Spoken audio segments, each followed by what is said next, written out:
Are you ready for true happiness, for deep fulfillment, for feeling alive, on purpose, and in control of your life again?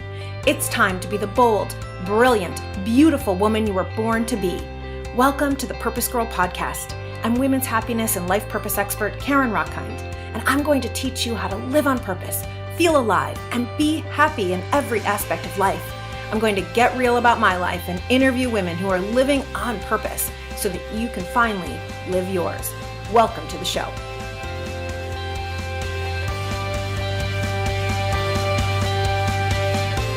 I was speaking at a women's group within a company recently when someone raised her hand and she asked, how can I get the other women to support me? She said she felt like the women were so competitive and that there was this glass ceiling and only one spot open, and that it seemed like the women wanted to take each other down. And you could tell she was so nervous to bring this up because the other women were around her. But she said, I just want to lift each other up. Similarly, one of my coaching clients recently graduated from college, and she was so excited to enter the workforce. And then within a couple of months, she found out that the other women were talking about her behind her back. And she felt like it was high school again. She's like, I've been out of high school for years now. She was so hurt. So this has to stop, right? Women need other women. We're in this together, and we're going to rise together or we're going to fall together. And it's not going to be, none of us are going to have any success by tearing each other apart. Every woman is a sister. And because you listen to the PurposeGirl podcast, I know that you believe that. And I know that you are a woman who believes in lifting other women up. You're a woman who believes in women empowering other women. The question is, how? How can we do it? And how can we do it when we feel jealous? I mean, often if we're taking another woman down, it's because some jealousy arises. And we can overcome it, and we can use jealousy as inspiration, and we can support one another. And so today on the PurposeGirl podcast is all about how we can, as women, support one another to help each other rise and lift up. And you're going to want to stay tuned until the end for the 3 purpose power tips about how you can lift other women up right now and how you can get more support from other women right now. To help with this topic, I have a woman who inspires the heck out of me. My guest today is Caroline Adams Miller. She is a dear friend, and I consider her a mentor. She graduated magna cum laude from Harvard, and she was one of the very first graduates of the University of Pennsylvania's Master's in Applied Positive Psychology program that I went to. She was in the first class. She is a pioneer. She is a professional certified coach. She's coached hundreds of people, senior executives, professional athletes, politicians, and so many others on finding that evidence-based connection between positive psychology, the scientific study of happiness and human flourishing, and success. She's a happiness expert and advisor for Happify, the world's largest online community dedicated to amplifying well-being. And she has written 6 books, at least, if not more, new bestsellers. Caroline's newest book, Getting Grit, was just a huge bestseller in Japan and is rising in the United States and in other countries. Her first book was My Name is Caroline. She was the very first person from my master's program to write a book specifically with the Masters of Applied Positive Psychology called Creating Your Best Life. If you haven't read it, in the show notes is the link to go get these books. I highly recommend them. Caroline is a frequent contributor to many magazines, newspapers, and media, including BBC, the New York Times, ABC, CBS, CNN, I mean, you name it. And my dear friend Caroline has been there paving the way, and she's paving the way for women, paving the way for us all. So Caroline, I am so honored to have you here as my guest today on the PurposeGirl podcast. Welcome. Wow, that is one of the nicest introductions and overwhelming introductions. Thank you so much. And I have to say, you're awing and inspiring other people too. I know it. I hear it. So we're all uplifting each other. And thank you for having me as your guest. Amen to that. Amen to that. So I will tell you, just to keep piling on the love, because I love to, and we're talking about women uplifting women. From day one of me getting my master's at Penn in positive psychology, and I just come from 15 years in corporate and then gave it all up to start this career and go back and get my degree. I remember it was 3 months into my master's degree, and it was our annual reunion. And you were there and you raised your hand and you asked Marty Seligman, who is the father of positive psychology, one of the founders of positive psychology, you know, how we were doing and what we could do to help each other. And I remember you also led a lunchtime discussion, and you wanted all of us who were new coaches, up and coming coaches wanting to coach. I just remember you really wanting to help us and uplift us. And since then, I've just, really, really, really admired you and respected you, and also wanted to lead that example. And I do, and I'm proud of it. So how did you get into this work of being someone who lifts other people up, who coaches others, and just naturally does it as part of your life? Gosh, I have tears in my eyes. I don't think I've ever had this reaction to anybody ever asking me a question like that. So you've really moved me just already by just saying what you said, because I don't think it was in my DNA to be that person. And it's because I grew up as a competitor of all kinds, grew up in a family where the family history and stories were about competitors. And my great uncles are Olympic gold and silver medalists in the same event. They made history as the first siblings to go 1-2 in any event. And that's what I grew up with. I grew up with be the best, be better, be excellent, be extraordinary. And I thought that meant just me alone competing against other people. And that was what was rewarded. And yet, what it really did was lead me to the darkest place, maybe one of Dante's circles of hell, I would have to say, because I developed an eating disorder at 14, which was also about competing and being the best and looking the best. And I was a competitive swimmer, of course. So I hit my last bottom at 22, and that's what saved my life, to be honest, and turned me into a good woman, a good person, a better human being, because I was told very early on in this 12-step group, which is where I found myself truly by the grace of God, because there was no place to get better from an eating disorder back then. All we knew is people died. Karen Carpenter died. We died. Wow. And there was no hope. And I just thought, my God, this group talks about food. Maybe there's something there for me. And I got there and I got hopeful because someone stood up and said she was recovering from bulimia. And that day was the beginning of my life, essentially. And that's the day that gave me hope and purpose. And that purpose was articulated there by saying you can't keep what you don't give away.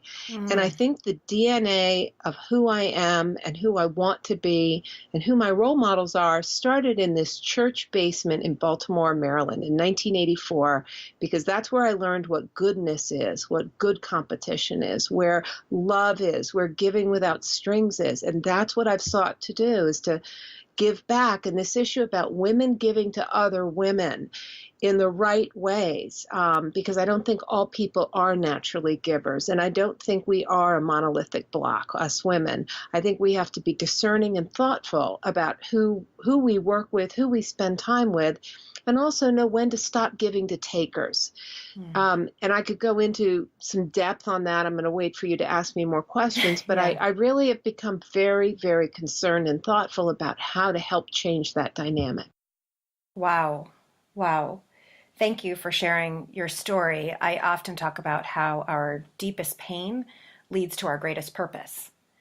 And that one day I want to know, when I get up to the pearly gates, I'm going to ask whoever's up there, the goddess, God, you name it, why do we have to go through such pain? But that pain that came from that be the best, be better, competitive, really sounds like it led you to be this intentional giver and this lover who wants to see others rise and knows that we rise together. It's so beautiful. And so I want to get into givers and takers because it's a really important concept in positive psychology. Before we do that, what do you see? I know you also speak to a lot of corporate women's groups and leadership groups. What are you seeing out there in terms of how women are treating one another and why this is so important? I see a lot of pain, and it's been a real unfolding in the last few years as I've gone through some terrible backstabbing myself, people I thought were in my circle who were not. And so there's an awareness that goes on, and not just professionally, personally, athletically, teams I've been on. They're also very good people, but I think it's always a surprise when suddenly you realize people have very different motives and values and you thought you knew them.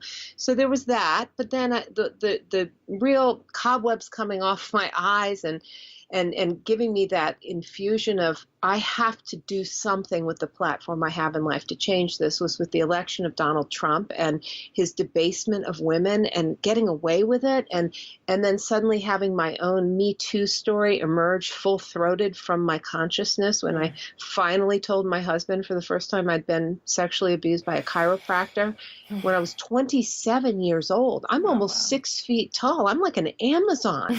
And it happened to me. I was 7 months pregnant, and I thought, Oh, wow. what is it that we put up with this? But beyond that, what came up for me was being invited to a salon series that was composed of Harvard and Yale women's graduates here in DC. It was a merging of the two groups to create a discussion series. And the first topic they selected was women undermining other women. And I've never seen a free-for-all and a fracas quite like that, because everyone wanted to be there. Everybody felt like they had something to say and something to learn. I've never seen a topic just undo people like that. That frenzy to get in there was so remarkable to me. And I'm so lucky I got in there, because I got in there and listened to these women who weren't making things up. This wasn't about their impressions or, just feeling bad. It was example after example of deliberate, debasement and kneecapping of women by other women. And we had been sent research to read before we came. So it's not just, there's a whole research behind this. So there was that and other things. And I began to marinate in it and go to speak to other women's groups and ask them, did they experience other women being the problem? Not just men, but other women. Every hand shoots up. I'm not talking about 90%. I'm talking about 100% of women.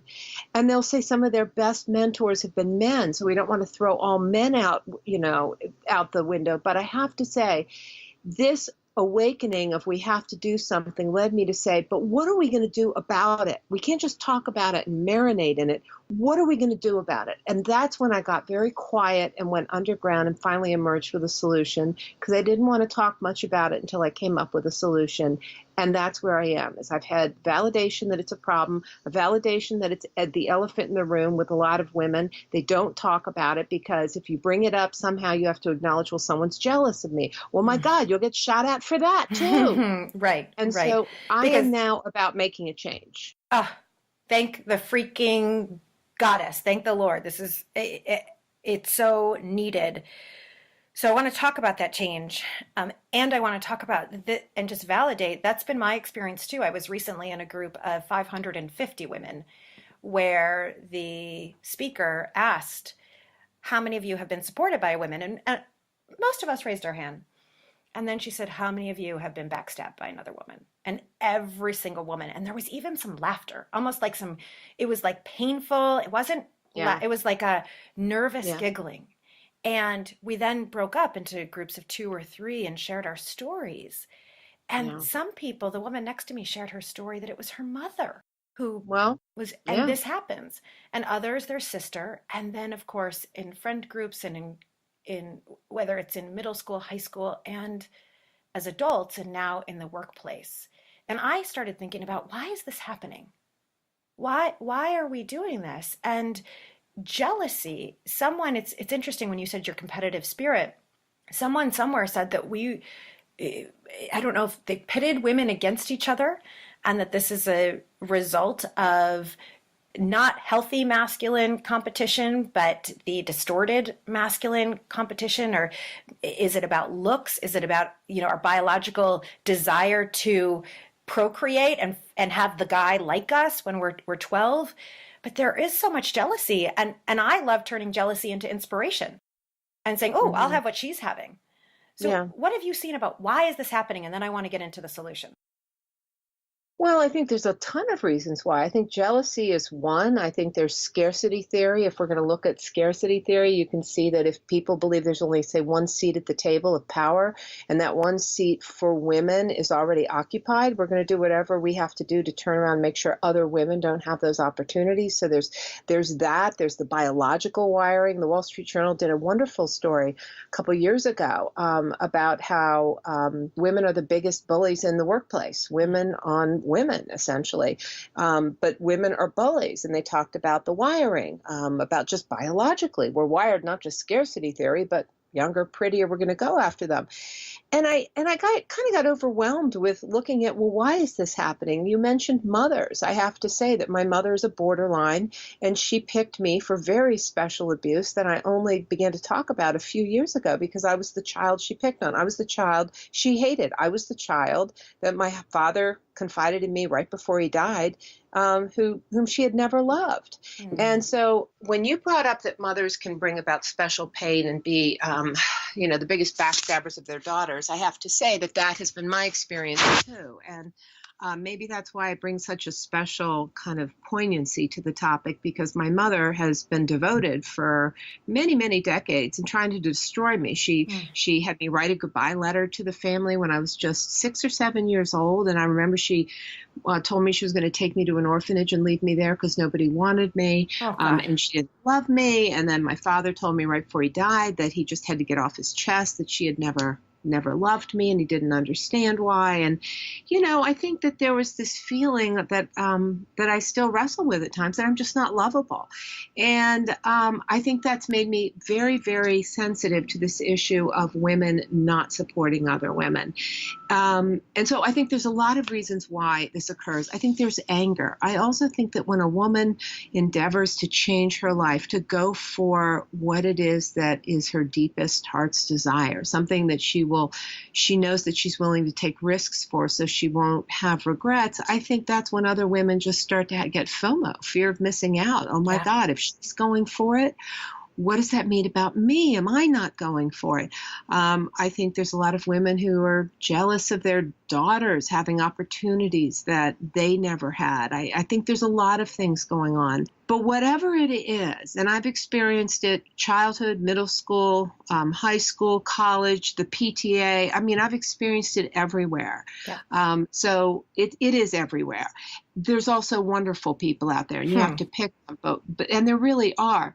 But I think you have to be very thoughtful, because one of the things we do know from research that I've included in my last few books is that 84% of women confess to being surrounded by frenemies, friends who are enemies. And we do it consciously and purposely because we don't want anyone to think we're not nice.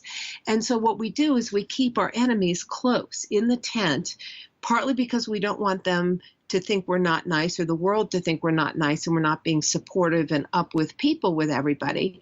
But because we're afraid. We're afraid of standing out. We're afraid of having our, being ballsy in some ways. And we do that at our peril. And that's the thing I'm really trying to get across, is I know the science of goal setting better than almost anybody I know. I really have studied it for well over a decade now.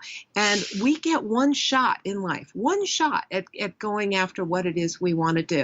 And when we're surrounded by people who undermine us passively, passive aggressive, passive destructive, who, prime us with all kinds of negative thinking and negative words and so on and so forth, we will abandon our goals. The research is there, and we are so blessed with Shelley Gable's research from UCLA on active constructive responding, because we know now from the research in positive psychology that if someone does not respond with curiosity and enthusiasm to our goals, to our progress on our goals, whatever it is that's precious to us, if they don't respond with curiosity and enthusiasm, we are likely to abandon our goals or code our progress as a negative.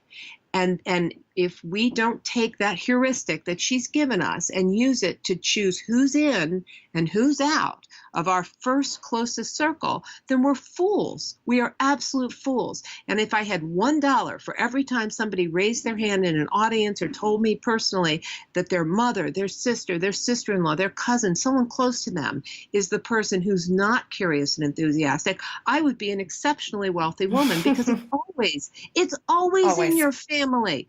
And of course, it extends out from there, but don't be asleep at the wheel in your own life. Wake up and use this research to determine who's in and who's out and make it count. Oh, I love this. I want to just put a frame around this, right? So use what we know to be very clear about who is in and who is out. And the people who are in are the people who are enthusiastic about your dreams, about your goals, about your ideas, about you and your character. And the people who are out are the people who are not, the people who are passive aggressive, who are negative about it, who say to you, why would you do that? Who do you think you are? What are you going to do about health insurance? And like you said, often those people can be in our family of origin. Yeah. Mm-hmm. One of the things I love about what Brene Brown says is that not everyone is worthy of your deepest dreams. Right. Not everyone is worthy of your stories. And we can keep a relationship with everyone, but not everyone gets our deepest truths and our heart. And that's something I've had to learn is who really has shown that they're worthy. In other words, that they're going to cheerlead me, they're going to believe in me, they're going to support me of my deepest dreams. And then I don't tell the other people until it's much further along and I have more confidence. Because if a naysayer comes along before I'm confident, then it holds me back. And I've seen this in my own life and my clients' lives. So this is super important. And there's a link below in the show notes to Shelley Gable's Active Constructive Responding. And it's something that you can learn more about and that you can start practicing, and something I teach in the Certificate in Applied Positive Psychology program, and you can find in other places.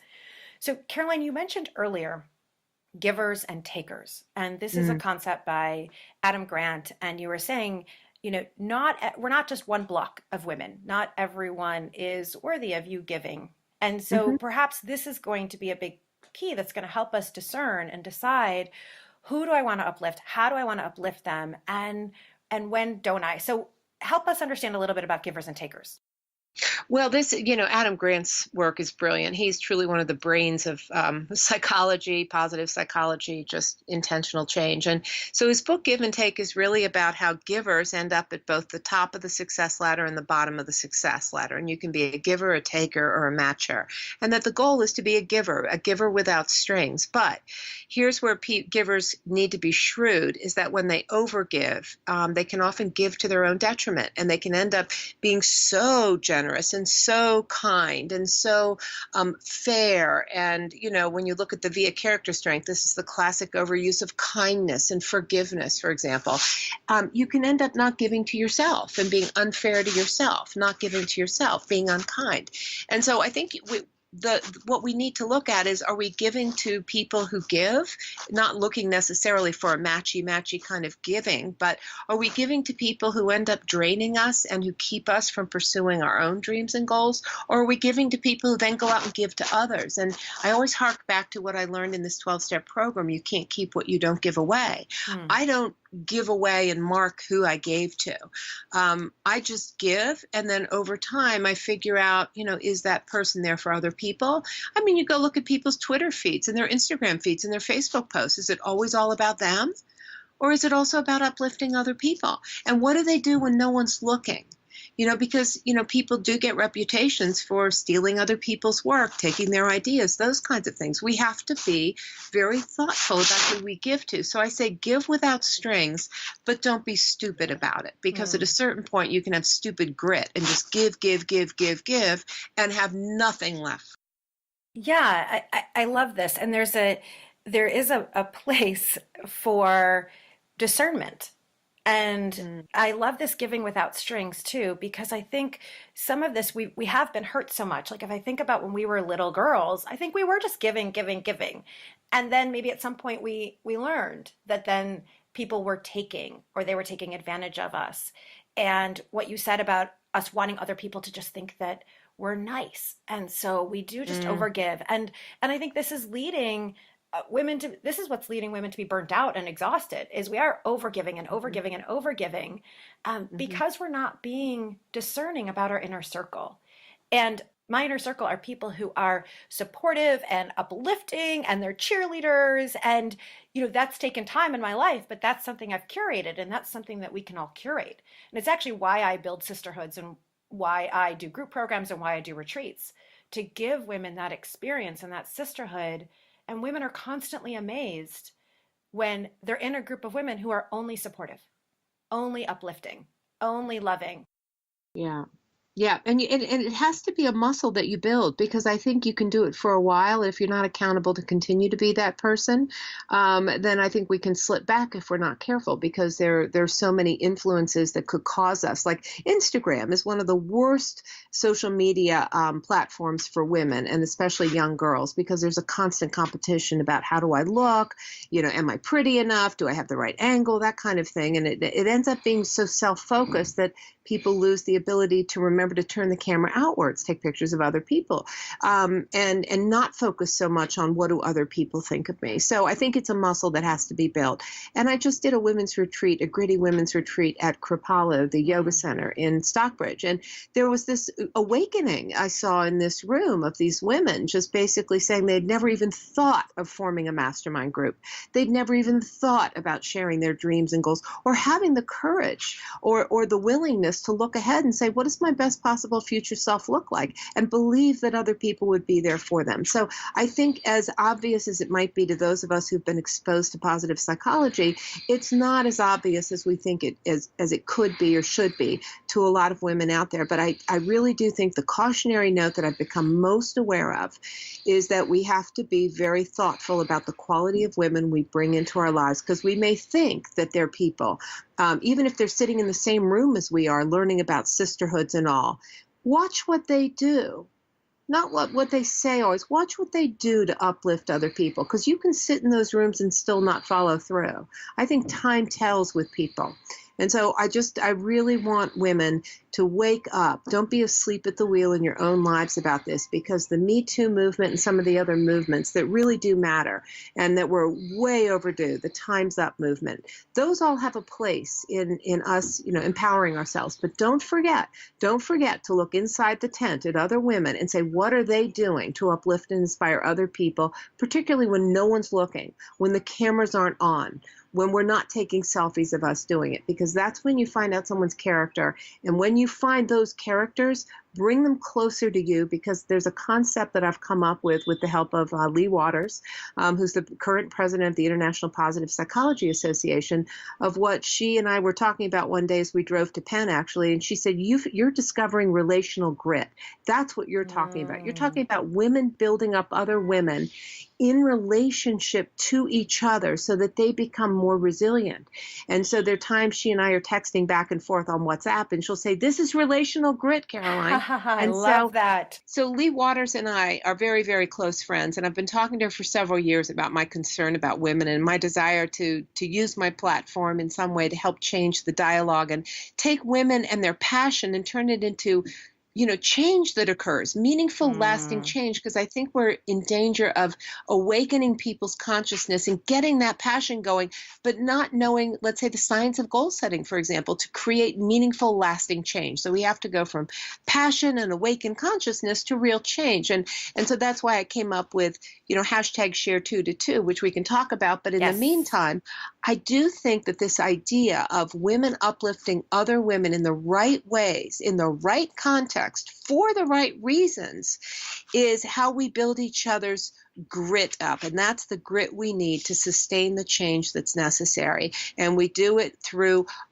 these mastermind groups, or just through dialogue. What are your dreams and goals? How are you going to achieve them? How can I help you do that? Because I would argue that if you don't know someone's deepest goals and dreams for themselves, you don't know them at all. Because if you don't know those things, then you're on the superficial level with the people you call your friends. Yes. So go a little bit deeper. Let's stop being an inch deep and a mile wide. Let's go deeper and really invest ourselves in the people who are most important to us, who have the right qualities that we've already talked about. Oh, I love this so much, Caroline, so much. Go a little bit deeper. Ask your dear friends what their true desires are. One of the things women get together, and I think the typical pattern is a venting session, is a complaining session. And listen, Yeah. there is a place for that. We need to be able to get something off our chest. And then we need to turn it on. And then we need to say, okay, deep breath. And what are we going to do about it? And tell me more about your heart. And tell me more about, even someone's venting tells you what it is that they're desiring. And if we can ask each other this, what it is that they're really wanting, what it is that they want to achieve in their lives, who it is that they want to be that they feel like they can't be. And then we can say, and how can I support you? How can I help you on that? We will take our relationships deeper. We will take each other higher. So let's talk a little bit about the solutions.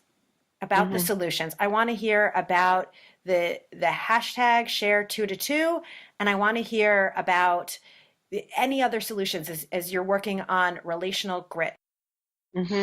Well, let me just quickly say before I get into that, and thank you for giving me this opportunity to talk about it, because it's really, it's like a precious baby to me that I'm giving birth to, and I think my baby's very beautiful, and I want everyone to think this is a beautiful baby. It is a beautiful baby. It's cute and it's giggly, and from the minute I first saw you do it, I loved it.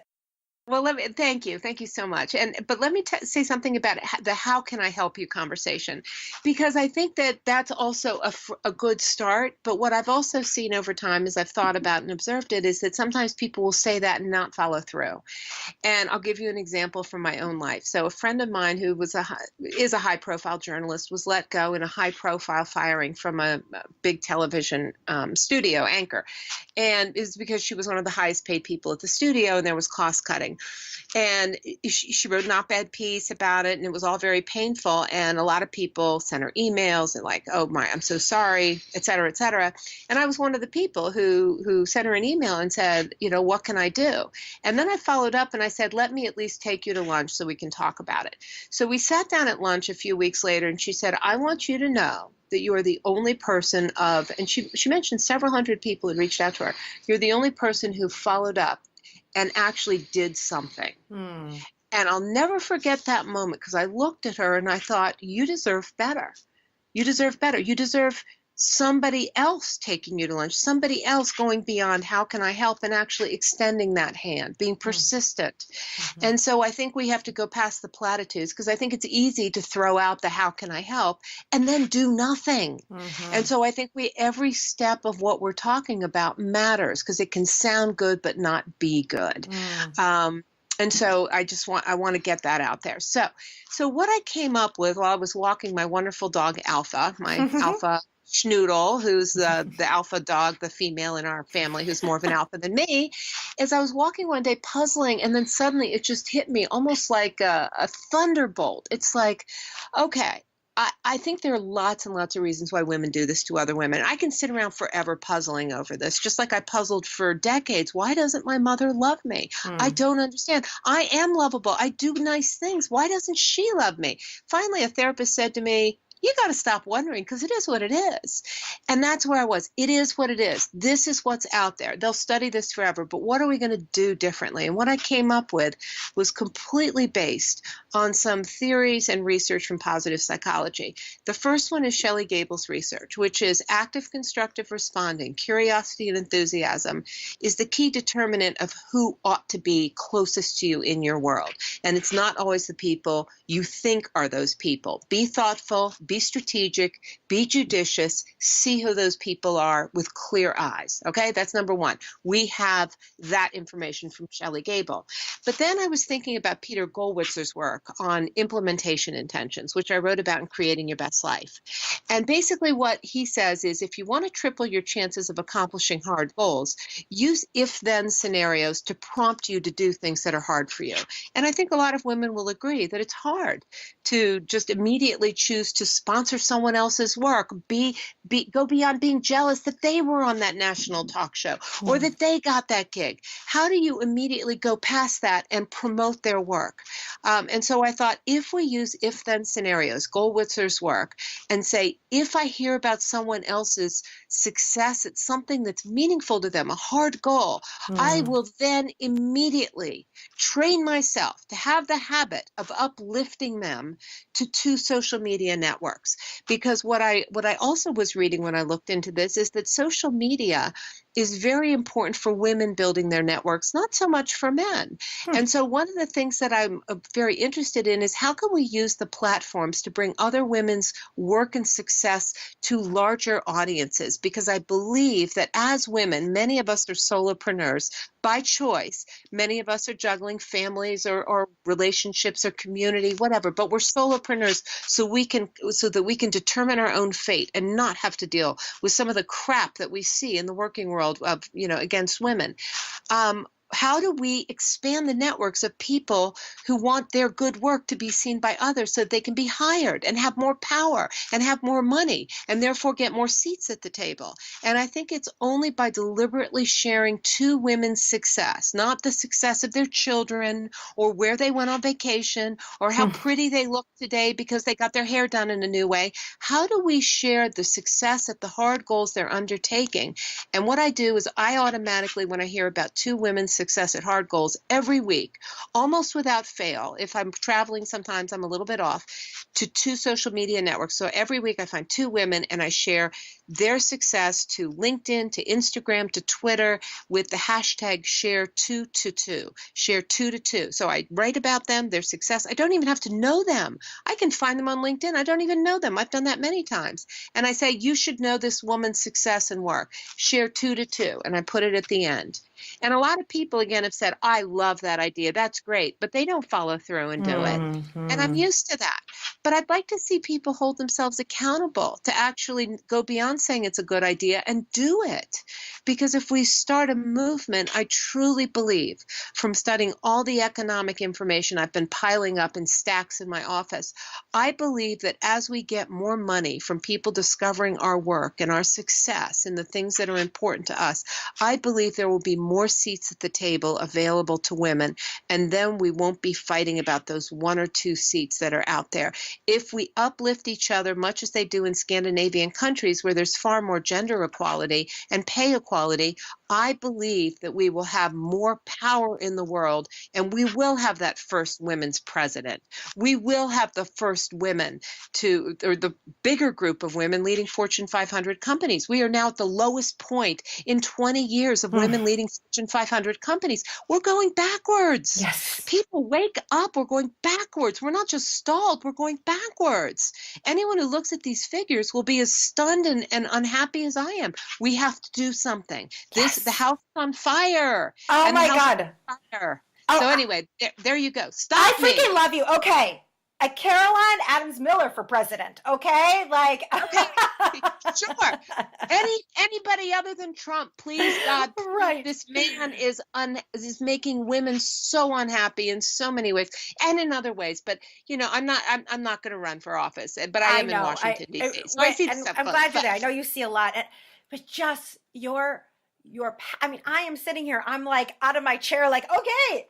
And here's my commitment. I mean, so first of all, this is so brilliant and so important. And what you just said, we all need to highlight in like thick yellow marker, which is that as we support one another, and then women, because now the world is seeing, if the world is seeing your work through me, now you start getting more clients, you start earning more income, you start shining, right? And now there's more seats at the table, and it inevitably then comes back to me because there's more seats at the table, right? So if we start doing this for one another, and I love the platform, and you're right, I've said I love it and I haven't done it yet. So that is my commitment. As soon as we are done taping, I'm doing it. You're going to see it on my social networks today. So this is so important. And there are lots of ways to do this. I love the hashtag share2to2, and it's in the show notes. You can go to my Instagram. You can go to my Facebook. You're going to see it there too, because I'm doing it as soon as we're done taping.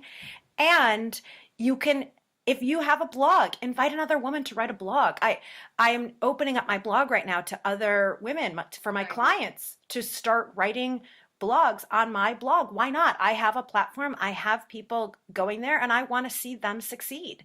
And a woman started crying when I told her that that was part of the coaching program that she's joining. She started crying and I said, well, absolutely. And you'll, as we get your business off the ground and you're ready, then, you'll be on my podcast. She was crying. And I said, well, the reason for that is that I have had other women mentors who have not done that for me. And I just vow I could complain and bitch about it, or I could say, I'm just going to do it for other women. And so look in your own circle. Where is that opportunity for you? So I love this, Caroline. It's so important. And so as we get to these purpose power tips, I'm hearing a couple that are so, so, so poignant and easy and possible. So number one, get to know what active constructive responding is. It is responding to other people with curiosity and enthusiasm. And use that, first of all, for how you respond to other people's good news, and as a determinant for who is in your inner circle. Surround yourself with people who are excited for you, who believe in you, who love you, who want to see you succeed. Purpose power tip number 2 is use the hashtag Let's Commit. Ideally, once a week. I love that you're doing it once a week, Caroline. Let's just, even you listen to this podcast, commit that when you are done listening to this podcast, you're going to do it at least once. Hashtag share 2 to 2. Hashtag share 2 to 2. And I'll tell you a third thing, because I love how you came up with share 2 to 2. Our dear friend Emilia Zhivatovskaya, who also is a positive psychology expert, and I've interviewed her for the podcast.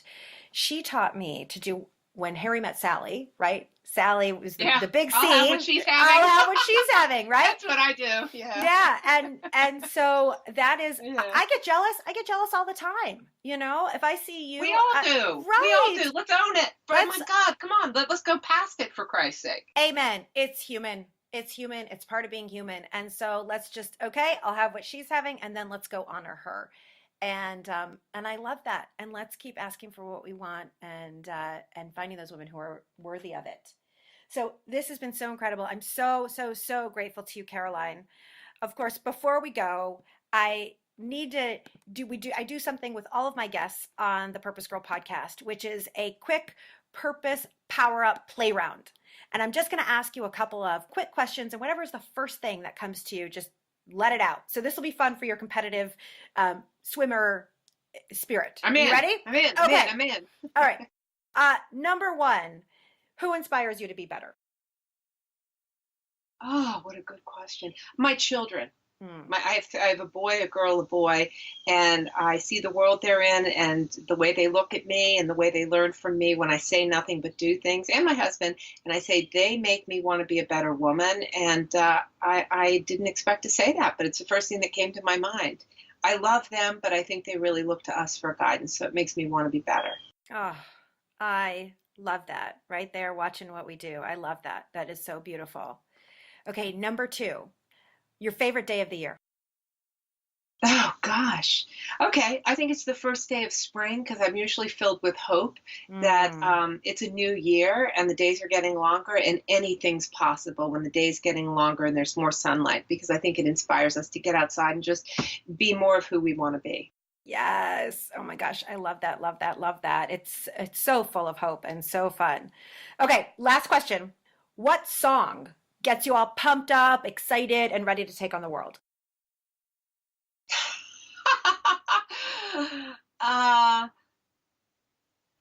It's Carole King, I think. And I think it's You've Got a Friend.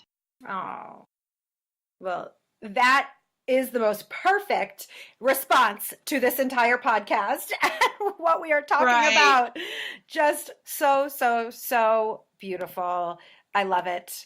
Thank you. And can I just say just a few things that I would love to make sure they get out on this podcast, if you don't mind? Please. Okay. So the first one is that I it's not always easy to find women's success. That's been an eye-opener for me, is that there are times I will scour LinkedIn or scour Facebook, and I think so many women are shamed for putting out things they're proud of, that and they get, they get talked about, or they get beaten down, or people don't put likes on their successes because of jealousy or whatever it is. So there are times I've had to really just write emails and say, people, tell me if you've been successful at something. So I've had to really go look for that at times and ask people for that. And one time I did that, I got something back from a woman I didn't really know in high school. I knew her older sister and her brother. Her name's Kelly Sheehan. She's a filmmaker, an incredibly successful filmmaker. And she wrote to me about all these honors and awards she's gotten. And she said, I've never actually told anyone how successful I've been. I thought my work would just speak for itself. But she said, I really would like you to share my work. So I went and looked at her work. It's extraordinary. So here's what happened as a result of doing that. When the Harvey Weinstein scandal broke, her daughters didn't know that there were filmmakers who were not women. And their amazement was, Mom, I didn't know that men made films. And so I thought, my God, we need to share the word that there are more women who make films, because there could be other people out there who don't know that women make films. So I see this cultural awakening that could be occurring as a result of us deliberately looking for it. The other thing I want to say is that my wonderful friend, Dr. Lee Waters, president of IPA right now, she has given me this extraordinary platform next July to run a half-day appreciative inquiry experience/summit with the co-founder of Appreciative Inquiry, Diana Whitney. And what we're doing is we're bringing the tools, the best tools of positive psychology, to imagine how do we uplift and inspire other women in the best possible ways. So it's in Melbourne, Australia. If you're interested in being there, start saving money now, because I don't know of any other summit in the entire world that's ever taken place that's focused just on how do we use the tools of positive psychology to help other women create and inspire other women also to become their best selves and uplift and empower other people. So it's next July. I think it's already out on the IPPA website. But be there, because we're going to change the world. That day is going to go down in history as a day that changed the world for women. I'm sure of it. Oh, I love it. I love it. So all of that you can find in the show notes. So important. This summit is going to be amazing. I know I'm already starting to block off my calendar for Australia, so I hope it works out with my other plans. So exciting. Me too. So Caroline, where can people find you? I have my main website, carolinemiller.com. That's one. And then on LinkedIn, I've got a number of posts about Share 2 to 2, how I formed it, what's behind it, what will happen as a result of doing it. So if people go to LinkedIn and look at some of my blog posts, which I think are also on my blog on carolinemiller.com, you can get more background as to what's behind it, what the research shows about why we should do this, and how it's unfolding. So those are two good places to find me. But start there, and then I'm on LinkedIn and Instagram and Twitter and all the rest of it. So anyway, thank you for asking that as well. And I've got books, and I appreciate the opportunity to be passionate about something. We both care so much about it. So thank you for giving me this opportunity. Oh, it is my honor and my pleasure. I believe in you, and we are in this together, as you said. And so thank you, Caroline, for enlightening us all, inspiring us all, getting us all like pumped up and so fired up. I feel so fired up. Thank you. Run in circles right now. Amen. Well, yeah. And I was using the word circle. I'm like, I have the best circle of women, I swear. So thank you, thank you, thank you. And to all of you listening, thank you so much for spending your time with us. We are so grateful. We're so honored.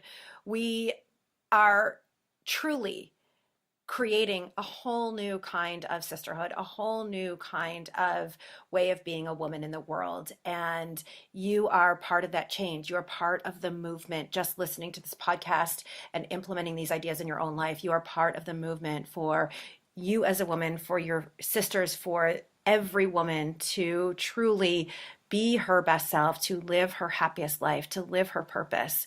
And so I thank you, thank you, thank you. If you enjoyed this podcast, and I hope that you did, please, please, please download it, go to iTunes, subscribe to it, download it, share it with your friends. That's really how we are spreading this podcast, spreading the love that so many of you are out there, sharing it with your friends, sending it to your moms, your sisters, every woman that you can be in touch with, the women at your office.